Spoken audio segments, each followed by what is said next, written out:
There's a whole bunch more that were. And understood the magnitude of they get it. Exactly. Understood the magnitude of that win, understood what it did for the city, for the fan base, for Coach Heupel, for this program, for them. Exactly. That put us on the map.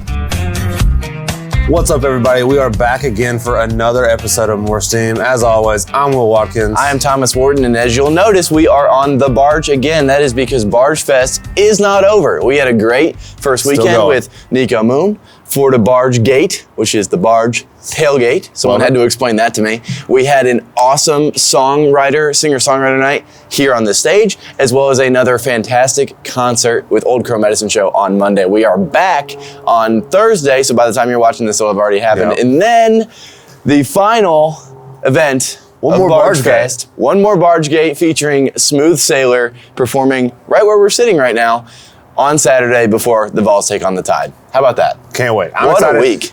I'm exhausted actually. Yes. I'm very tired. I'm barely making it. I want to go home. Yes. But it's too much fun to not be here. So I encourage you to come out. I believe the discount code from last week still works. So go check that out. Barge 50. Barge 50. Come on out. Come out. See us tomorrow. We're excited. I'm ready for it to be over, but I'm also not ready. It's a very conflicting time for me. But it's so much fun to be out here. And so I hope you guys all come out and see us. If you see me or Thomas, tell us you see us. Tell us you watch the show. I might hug you because I love our listeners. Yep. So I'm excited for it.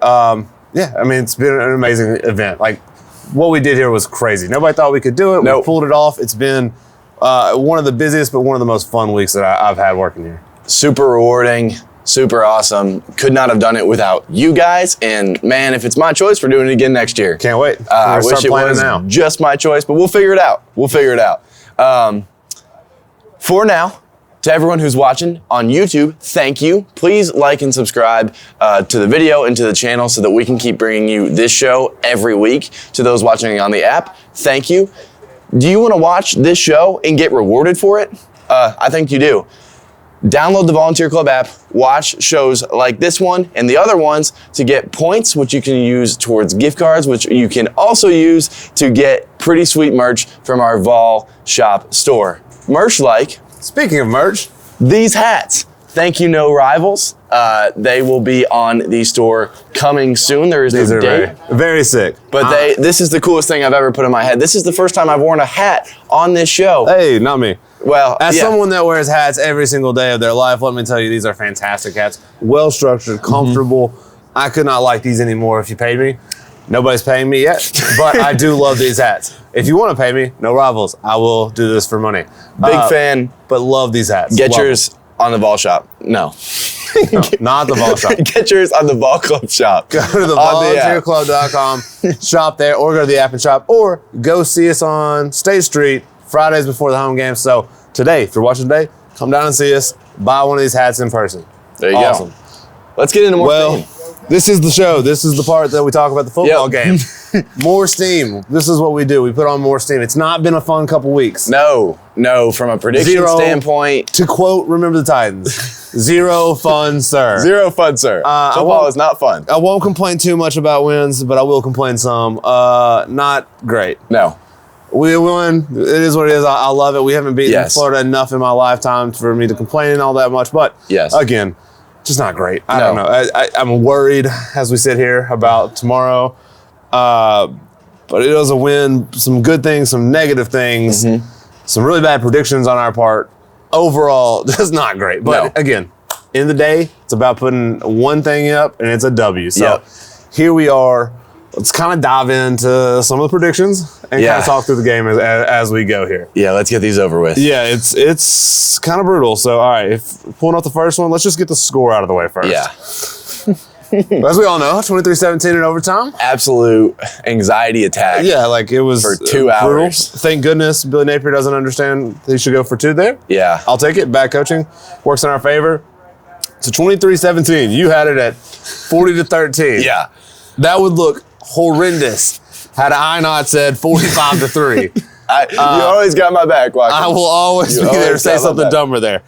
Listen, it's not even like, I can't even be like, we were close to being that. It wasn't. It's just, it was a tough game. We didn't play very well on offense, and Still came out with the win. That's what matters. I'll take it, whether it's 23-17, whether it's 45-3. At the end of the day, I will take the win all day long. I will quote one of my friends who is still on staff within the facility. He will remain nameless. He goes, man, I'd be happy if we win 2-0 the rest of the way. And I can't really blame him.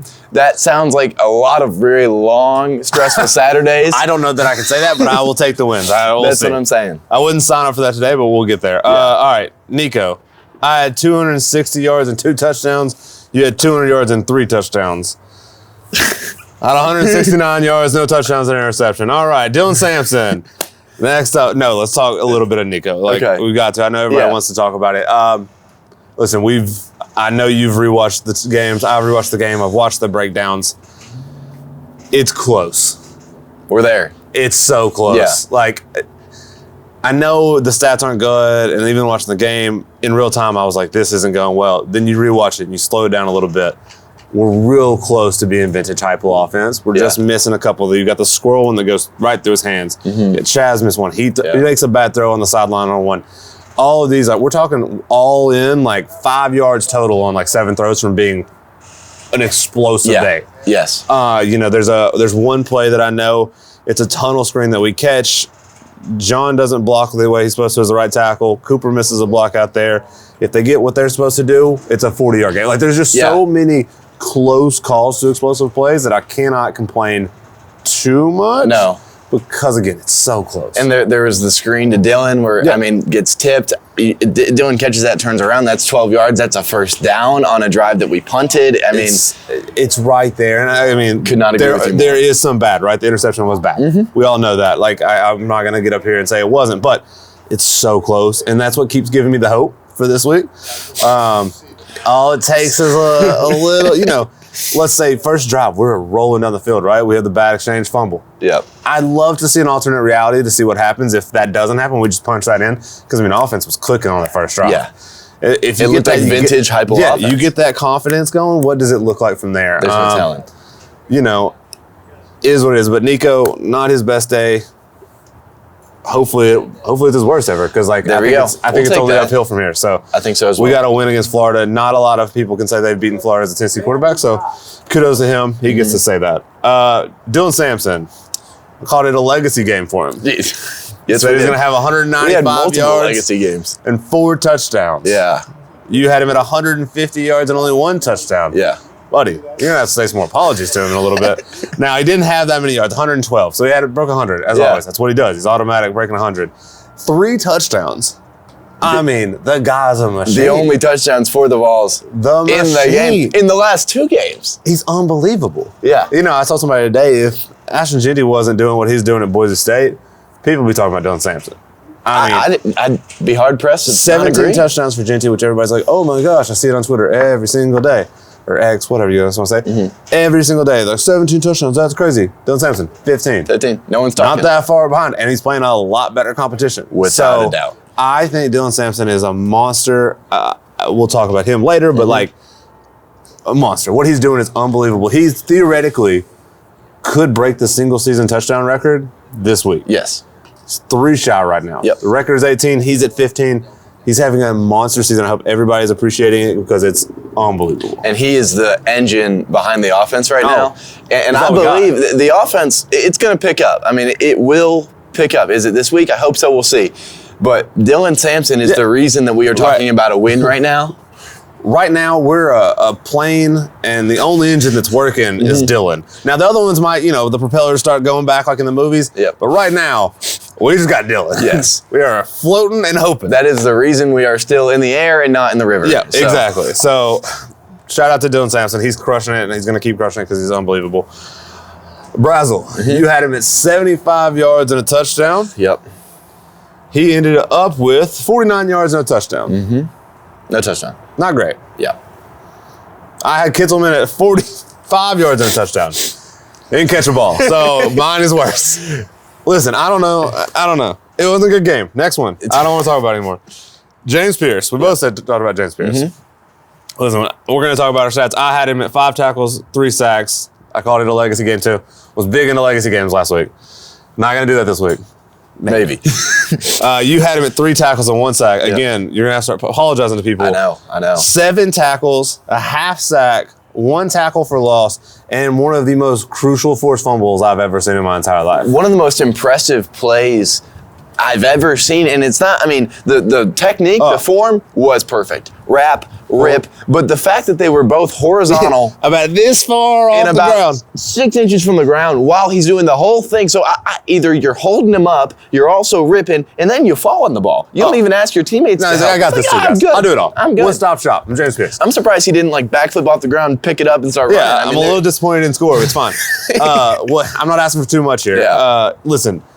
The stuff that he did outside of the box score as well is unbelievable. If you're watching, I encourage everybody to go rewatch games. It's way more fun after the fact, especially if we win. Yes, only if we win. Watching what they did with him, sliding him inside, putting him over the guards and letting him like wreak havoc on those guys. They did some stunts where they pulled him from the outside and all the way through. It's unbelievable the athleticism that he has to do it.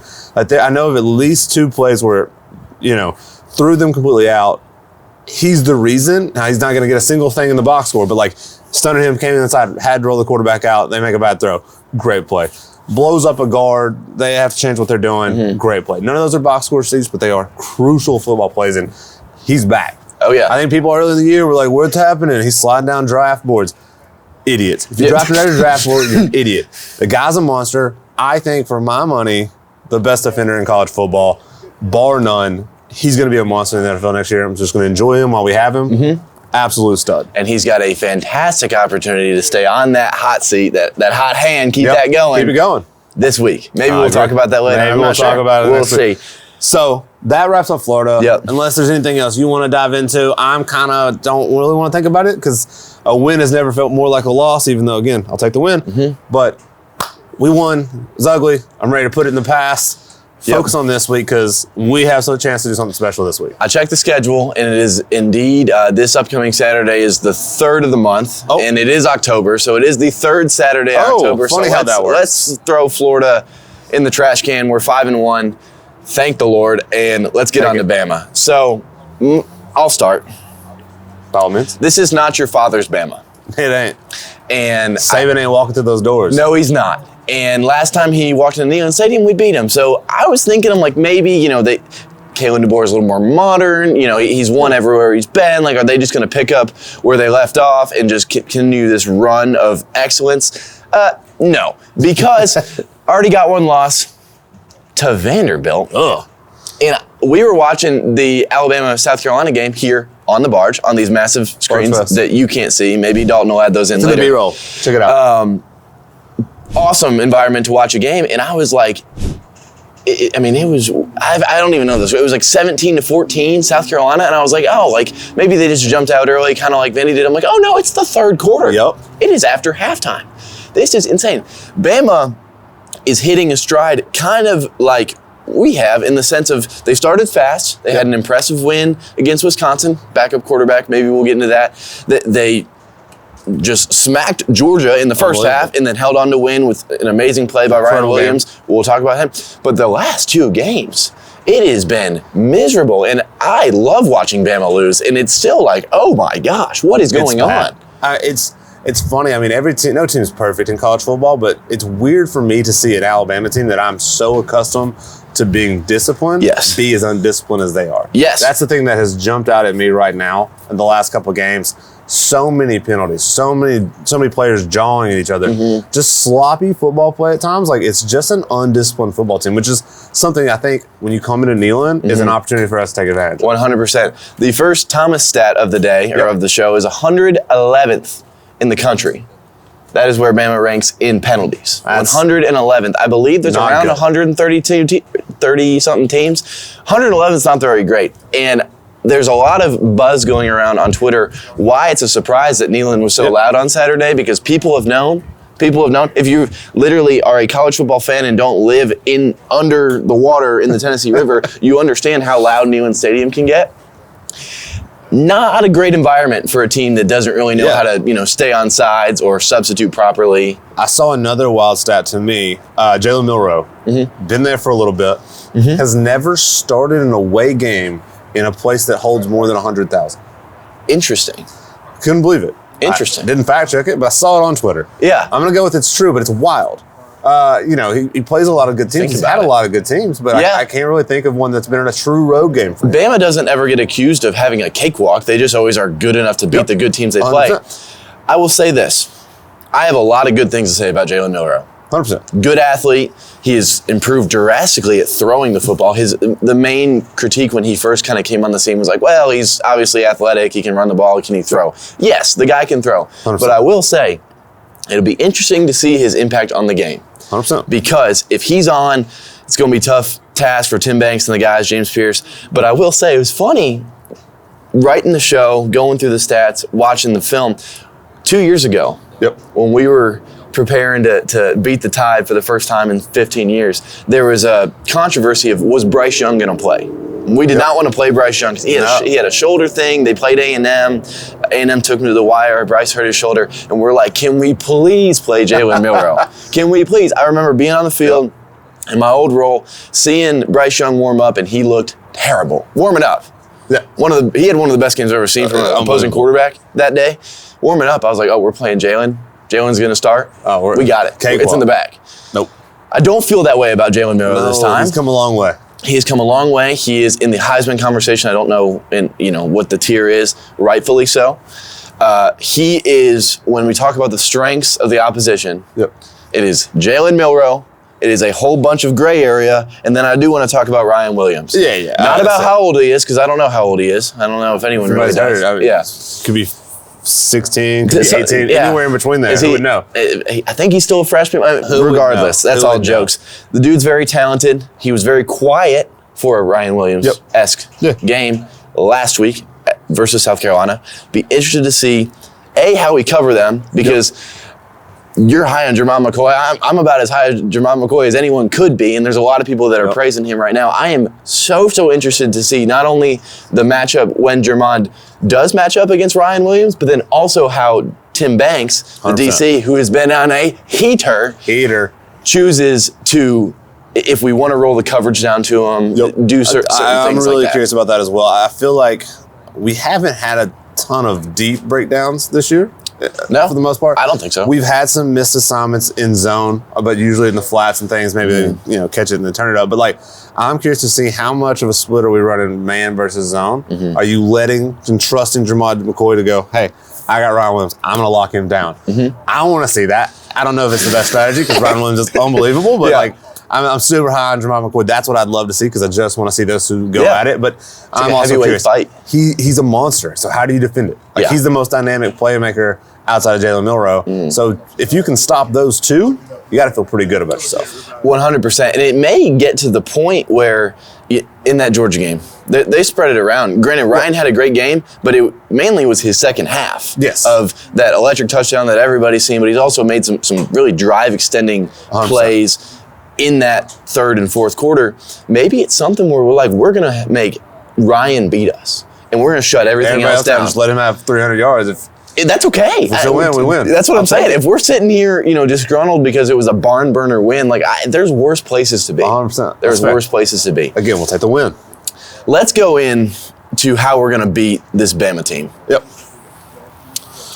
Wing and a prayer, baby. Okay. Wing and a prayer. I'm just kidding. No, I think it's the same thing that we talked about last week. It's we have to block better. Our defense is going to do what it does. I have almost no concern about defense.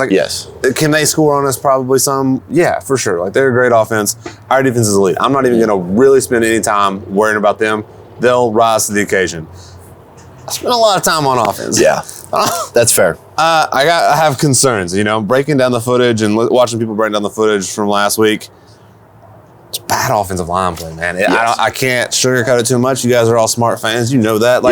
It just wasn't good. Your eyeballs aren't lying to you. We just have to be better, like we have been. Now, granted, the competition was good, but watching our offensive line against NC State, and how smooth they're moving and fluid they're moving, it's are you hurt? What's wrong? But then you're running down the field and you're making these plays. So I just don't understand it. But we need to see a lot more of that NC State offensive line performance. And a lot less of what we've seen the last 2 weeks. Exactly. And maybe it's a focus thing. It's hard for me to say, well, maybe they weren't focused for Florida. It's Are you dumb? Yeah. Like, I mean, but how? If there's a game that you're going to show up for on the entire schedule, all 12 games, it's Bama at home, man. It's Bama at home. I mean, the one. There's a few people on this team. There's a few players that weren't around for 2022. Yep. There's a whole bunch more that were. And understood the magnitude of they get it. Exactly. Understood the magnitude of that win, understood what it did for the city, for the fan base, for Coach Heupel, for this program, for them. Yeah, exactly. That put us on the map. Listen, I think it's a good opportunity to win. I think we have to block better and Nico has to play better. Mm-hmm. Those are the two things. If those happen, and I don't even think they have to have an elite day. You just have to have a good enough day that they can't bring 8 into the box and make it hard on Dylan. Mm-hmm. Just keep them honest enough to get some light boxes and let Dylan have room to run and do what he does. I think we'll be fine. That's a great insight, and that's one that's shared with a few other media personalities in the space of, is it possible, Kane Womack is their DC at Alabama, is it possible that he says, we're going to go one-on-one, we're going to one safety over top, and we're just going to pack the box. Dylan Sampson, go for it. We're seeing it. We saw a lot against Florida. Exactly. It's a bit embarrassing. I'd be embarrassed if I were the offense. And it's not something that I don't think that Heupel's had to deal with because we've been so dynamic. You have to have 2 high safeties. You have 100%. To play off coverage so you can do all that underneath stuff. This is the time to shine. Yep. This is the time for the tackles, the O-line as a whole, Nico, those outside weapons, the stage is set. Can you imagine how much that, even some last year, but 2022, the chomping at the bit that would have been happening if we seen one high safety and just ate the box with 2 guys out wide? It would have been like touchdown. I don't know. Every time. Okay. No. We're going to score 1,000. There is a world where we see their game and said, we'll raise you. Yep. You want to play that? Okay, fine. And then we're playing ball because then they're back in their normal set. Yep. We can rely on the film that we've seen of their first 6 games, and Dylan Sampson can have the day that he's been having the last 6 games. 100%. There's a world. There is a world. I want to be in that world. I'm praying to be in that world. That's the one I want to see. And so, what are your keys to the game? What's your number one thing? If we win, it's because what happened? I think you were smart not to touch on defense because I think defense is kind of assumed at this point. But I think we shut them down running the ball. That is not, I'm a pedestrian sitting on a stage in a chair. I'm going to say stopping the run is not hard to do, okay? I understand the bias of that. Easy. It's just easy, right? It's like James Pierce rolling out of bed, No. I do not think they will be able to run the ball on us because no one else has. Correct. And they have not proven to be not elite, not even good in that area. Yeah, they're very mediocre. I think if we look back at this game and you look at Jalen Milroe and his stats and you say, that's okay, we win the game. 100%. I agree. For us, and this is assuming that we score more than 25 points because it could be, realistically, and this sucks to say with Coach Heupel being our head coach, this could be 10-3 too, the way that both of these offenses. But I think, assuming the offense catches a stride, doing what we want them to do, and I'll talk to that in a second. If we look at Jalen Milroe and said that's a okay day for a quarterback, man, the Vols had this game. Yeah, it's kind of the exact opposite of what I feel like Tennessee needs. Tennessee needs okay quarterback play. Alabama can't have okay quarterback play. They've got to have a good game. He doesn't have to be elite to beat us, in my opinion, either, unfortunately. He doesn't have to be Bryce Young from 2 years ago. He just has to have that was a good game, and it's we're probably in trouble at that point.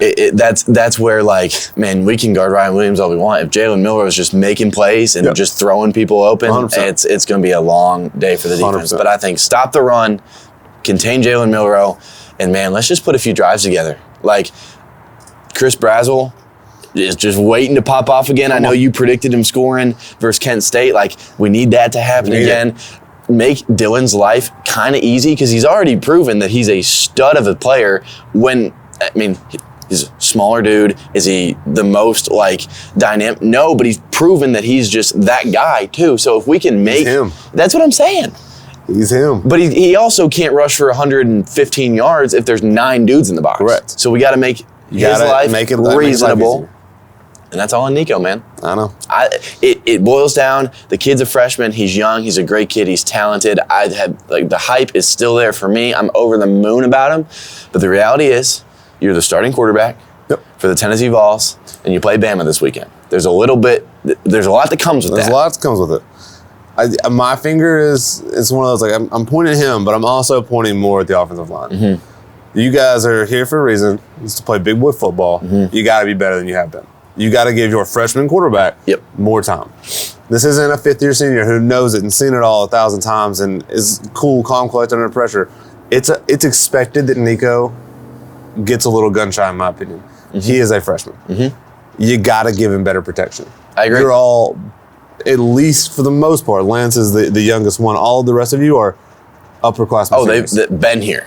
You've been here for too long to be letting that happen. But again, they've had bad games. They've had good games. I think we're going to see good games. I'm going to believe and trust in these guys. They'll get it figured out. We've seen it from height before, and if you just understand football, right? I mean, take Bama for an example, right? They play one of probably the best game of the year to this point, one of the best games in the last 10 years, and beat Georgia, a very good Georgia 100%. Team, and then completely flop the next week. It happens. It's possible. All day. Turnarounds are possible. Something I said with my prediction for Florida last week is if we start fast, well, then the game's over, right? Paraphrasing, but that's what I meant. I don't believe that happens for this. Okay. I think I'd love to start fast. I'd love to be up 14, 17, nothing in the second quarter. That'd be awesome. This is going to be a 4-quarter dogfight for multiple reasons. It is a good Bama team that we were playing. Not your father's Bama. Nope. But a good Bama team. I looked it up. This doesn't mean anything, but the blue chip ratio is how many 4 and 5 stars you have versus how many 3 stars and below. 88%. Second in the country. So they are a talented football team. Good. They may not be playing good. They may have lost to Vanderbilt, but talented football team. That's a good team. That's what I'm saying. This will take 4 quarters of complete focus and good football. I agree. I still, not to disagree, because I agree with what you're saying. It's going to be 4 quarters. I do think starting hot is super important from an offensive standpoint. I think if we do what we did last week, this week, we are in trouble. If we, I don't know that we can do it again. Goose egg. Like, if we go down, fumble on a drive where we look good, just from a confidence standpoint, like, it's so brutal to do that 2 weeks in a row. Mm-hmm. But if you can come out and punch one in early, scripted plays, make them happen, like, take them to your advantage. If you can do that, I feel like we need that confidence kick. Like, again, we talked about earlier, we're so close. You can get that confidence boost. Let's see what happens then. Like, let's see what happens when the juices get flowing. You know, I want to see Nico flexing on him. It's feeling like that. He's feeling like him again. Like, let's get those juices flowing and see what happens. I'd love to see it, man. Earlier in the year, it was so awesome kind of seeing him do his thing, celebrate with the teammates. We just haven't seen it, but maybe we will. We're due. We want to get in predictions? Yeah, let's do it in predictions. All right, I'll let you start. I'll go first this time. As always, the resident optimist. Not feeling super optimistic this week. Not alone. I've also been getting drug in the comments, not on ours, you guys are all very nice, but in my personal life from all my friends about how bad my predictions are. So we're going to try to be a little less homerish this time and a little bit more accurate, okay? I'm tired of my friends telling me I don't know ball. I know ball. God bless, leave me alone. So, Nico, I'm going to go 205 yards. Okay. 1 touchdown. Okay. Very conservative. Very conservative. Okay. But the key there is his ability to extend drives. Yes. Convert third downs, keep it going, and just be a threat so that Dylan Sampson can be Dylan Sampson, which we'll talk to after yours. We talked earlier, it was after the Oklahoma game, how just the way that game was going, he became a game manager. Yep. And we were saying that as a good thing. A lot of times you throw that term around, especially in the NFL, and they're like, whoa, game manager, this dude sucks. He's just an average Joe. Like, with that stat line, like, if he could just manage the game, he can make sure the handoffs get handed off. Correct. And get your snap count. So that I'm not saying that the offensive line false starts are because of the snap count, but I'm just saying, like, be a leader, be someone, like, in the huddle, be confident, 100%. Yep. So that's what I'm looking for. I am an optimist, I guess, for today. Hey. I am at 250 yards passing. I got 35 on the ground. Okay. I think his ability to extend plays, get first downs, and then extend drives is going to be huge, and I got him at 2 passing touchdowns. There you go. All right. Well, we'll take it. I'll take that all day. Yeah. I like this side of you. I know. Dylan Sampson, you go first. Okay. Dylan Sampson, it seems that he's just a lock for 100 yards. I do think, depending on how they want to play him, that could be a hindrance. But the reality is, Watkins said it, He's him. 110 yards, 2 scores. He's not going to tie the single-season touchdown record on Saturday. He'll save that for Kentucky, and that's fine with me. 110 yards on the ground, 2 touchdowns. You can't stop him. You can contain him. You can't stop him. You're wrong. He is going to tie the record this week. I got 160 yards and 3 touchdowns for Dylan Sampson. I knew you couldn't stay down here. I can't go too low. But again, we talked about, I think they understand how good Dylan is and they want to ride him. Dylan needs to have a lighter box. Nico, the lower prediction, it's just enough to be a threat. Get some guys out. Let Dylan do what he does. So I think he also breaks one big runoff, which I'm excited for. Yep. Love that. So I'm over the moon for him. So that's my optimist prediction. I'm back there, and then let's tie the record. And I mean, that's unbelievable that he's that close. Yeah, already 6 games, blowing my mind. I just keep it going, Dylan. I can't get over it. Keep it going. All right, pass catchers. I'll go first. I really want to talk about Dante, but I've already promised I wouldn't. So I'm not going to talk about Dante, but I want to. I'm going to go Squirrel White. Okay. He's really disappointing last week. He's close, man. But he's close. He's close. I think this is the one where it happens. I've got him at 65 yards and a touchdown. He's there, and there was Cole Kublik, who's in the space. He had a great piece that I saw on Twitter. I'm not sure which network it was airing on about, is it the scheme that we're kind of messing up or is it the players? And the reality is there's plenty of times where Squirrel and Chaz and Dante and Braswell and all these guys are open and we're just not making plays. Whether it's the balls, and I'm not saying it's all on them, but Squirrel's one of those guys, man, he's open. He's open. We're a little bit better thrower. We're him not getting tripped up away from him. That's where it comes back to. We're just so close. Right there. Right there. You have bad luck when you predict something with Dante. I don't think I do. You can go back and check me. Last time we beat Bama, it took a legendary receiver. Legendary receiver performance from the one, the only Jalen Hyatt. Now, I'm not telling you Dante's going to score 5 touchdowns or catch for 200 and something yards. But I do. There we go. But I do think it's going to be a big game for him. I got him 115 yards receiving, and I do have him with a score. I know I don't take what I just said about comparing him to Jalen Hyatt. I'm just saying we're going to need some guys to make plays, and I think Dante's the guy that's going to make plays. One-on-one, I hope so. He is a freak. Unbelievable. If we're going to man up, I don't know who Alabama's corners are. Maybe I should. If you have him one-on-one, he is faster than you, he is bigger than you, he's more physical, and he's elusive. He's a monster. I love him so much. I wish I could talk about him more, but I won't do that to him. Excited. I hope you're right. 115, touchdown, balls. All right, defense. Go for it. I don't want to go through this show and be negative. I do have to say, Keenan Peele, I hate the injury. 2nd year in a row, season-ending injury. I'm glad that we got to see him play in some games and just see, because I knew him as a person, and I think we all knew him somewhat as a person, knew how great of a person he was. We had to see him as a player, grow respect for him in that area too. Hate it for him. But if there's a guy who's built to bounce back from that, it's him. The guy who's going to step in behind him is a guy named Jeremiah Thielander. They call him Sarge because, and I quote, I kill people. He doesn't actually kill people, but you watch him play football, it's pretty awesome. I got him at 9 tackles. Okay. The way that I think, busy day. The way that I think Tim Banks will try to affect Jalen Milroe, keep him contained in the pocket, tackle him when he tries to run, is a guy named Arian Carter. Okay? And if it's me, I want Arian Carter spying Jalen Milroe whenever we need a spy. And what that does, because he's your will backer, he's a little bit faster than Thielander, and he's just, talking about Jalen being an impressive athlete, so is Arian Carter. What that means is that your Mike linebacker, Sarge Thielander, is going to need to fill those holes. I think he's going to do it. 9 tackles. I'm here for it. I love it. 9 tackles. I've got James Pierce again. Okay. Just going to keep talking about it. Cause easy pick. Love James Pierce. I'm going to go 7 tackles. Okay. 1 sack. 1 forced fumble. There you go. Or interception. 1 turnover. That's fine. I think I'll give it to I'm still waiting on them to do the thing where they flex him out like they did in Iowa and he covers the flat. That pick would... I think Neyland might catch fire. It would like erupt. Like, I can't imagine what that would be like. Like, it was loud last week when Carter had his.